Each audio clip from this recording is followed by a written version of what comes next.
প্রার্থী যারা হবেন তাদের যোগ্যতা অযোগ্যতা একটা পলিটিক্যাল পার্টি সেগুলো কি জানবার সময় আমাদের হবে? তাহলে আমাদের নির্বাচনটা কোন পর্যায়ে হবে, কেমন করে হবে, সুষ্ঠু হবে কিনা, সবকিছু মিলিয়ে আমরা খুব দ্বিধাদ্বন্দ্বে আছি। এরপরে তো আরো অনেক সুপারিশ আছে বলেছেন, 28টার মধ্যে 14টা যে হয়নি, একদম 50% যে হয়নি। এবং এর মধ্যে কবে হবে কি হবে, সামনে ইলেকশন, মনে হচ্ছে ব্রাদার জন কি এখন ঘুমাচ্ছেন? এটা একটা মনে হচ্ছে ব্রাদার জন কি এখনো ঘুমাচ্ছেন?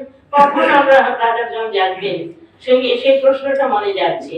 আর একটা আমার কাছে খুবই মনে হয় যে এই যে মানে সন্ত্রাসী সবকিছু মিলেই তো কথা হচ্ছে, আরেকটা খুব জিনিস মনে হয়, ভাইটাল জিনিস মনে হয়, যারা প্রার্থী হবেন, কারণ এখন আমরা জানি বেশ কিছু নতুন হয়েছেন, ওই যে